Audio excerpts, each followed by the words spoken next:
எனதருமை மாணவ செல்வங்களே, இன்று நாம் பார்ப்பது பன்முக கலைஞர் பாடத்திலிருந்து முக்கிய வினாக்களுள் இரண்டாவது வினா, கட்டுமான கலைஞர் அல்லது கட்டுமான ஆர்வலர் கலைஞர் குறிப்பிடுக.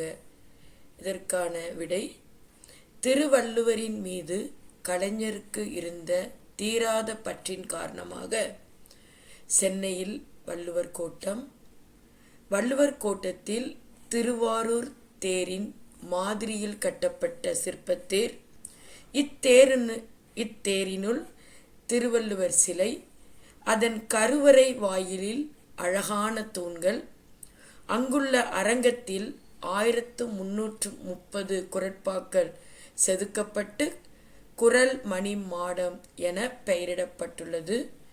கன்னியாகுமரியில் திருவள்ளுவர் சிலையும் அமைத்தவர் கலைஞரே. அழிந்து போன பூம்புகாரை அழகிய பூம்புகார் கலைக்கூடமாக மாற்றியவர். இங்கு சிலப்பதிகார காட்சிகள் சிற்பங்களாக வடிவமைக்கப்பட்டுள்ளன. அண்ணாவின் 102வது பிறந்த நாளை முன்னிட்டு 2010ஆம் ஆண்டு செப்டம்பர் 15ஆம் நாள் அண்ணா நூற்றாண்டு நூலகம் திறந்து வைக்கப்பட்டது. சென்னை அறிஞர் அண்ணா நினைவிடம் முதல் குமரியில் உள்ள காமராஜர் சிலை வரை கலைஞர் எழுப்பிய கட்டுமானங்களே. இதுதான் இந்த வினாவிற்கான பதில். இப்போ ஒவ்வொரு லைனாக பார்க்கலாம். கட்டுமான கலைஞர், கட்டுமான ஆர்வலர். அதாவது கலைஞருக்கு திருவள்ளுவரின் மீது தீராத பற்று, தீராத காதல். யார் மீது? திருவள்ளுவரின் மீது கலைஞருக்கு தீராத காதல் இருந்தது. அதனால் அவர் சென்னையில் வள்ளுவர் கோட்டம் அமைத்தார். அந்த வள்ளுவர் கோட்டம் அமைத்து அந்த வள்ளுவர் கோட்டத்தில் திருவாரூர் தேர் இருக்கு இல்லையா, அந்த தேரின் மாதிரியில் கட்டப்பட்ட ஒரு சிற்பத்தேர் அங்கு அமைத்தார். அதாவது வள்ளுவர் கோட்டத்தில் திருவாரூர் தேரின் மாதிரியில் கட்டப்பட்ட அதே மாடல் கட்டப்பட்ட சிற்பத்தேர். அப்புறம் அந்த தேரினுள் திருவள்ளுவர் சிலை அமைக்கப்பட்டது.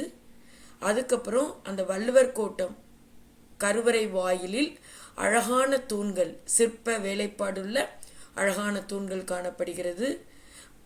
அங்குள்ள அரங்கத்தில், அதாவது வள்ளுவர் கோட்டத்தில் இருக்கக்கூடிய அரங்கத்தில் 1330 குறட்பாக்கள் செதுக்கப்பட்டு குறள் மணிமாடம் என பெயரிடவும் பட்டுள்ளது. இதுபோக கன்னியாகுமரியில் திருவள்ளுவர் சிலையும் அமைத்தவர் கலைஞரே.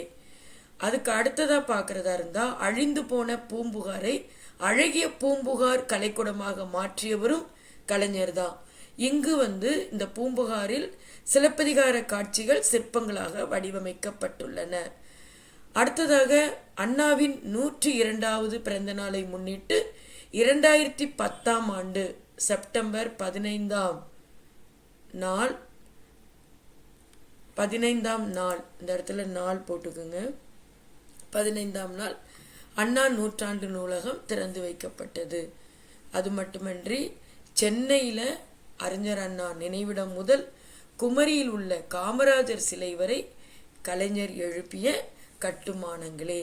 இதில் நீங்கள் ஞாபகம் வச்சுக்க வேண்டியது, சென்னையில் வள்ளுவர் கோட்டம், அப்புறம் அந்த வள்ளுவர் கோட்டத்தில் என்னென்னலாம் அமைக்கப்பட்டிருக்கு அதை பற்றி, திருவாரூர் தேரின் மாதிரி, அதுக்கப்புறம்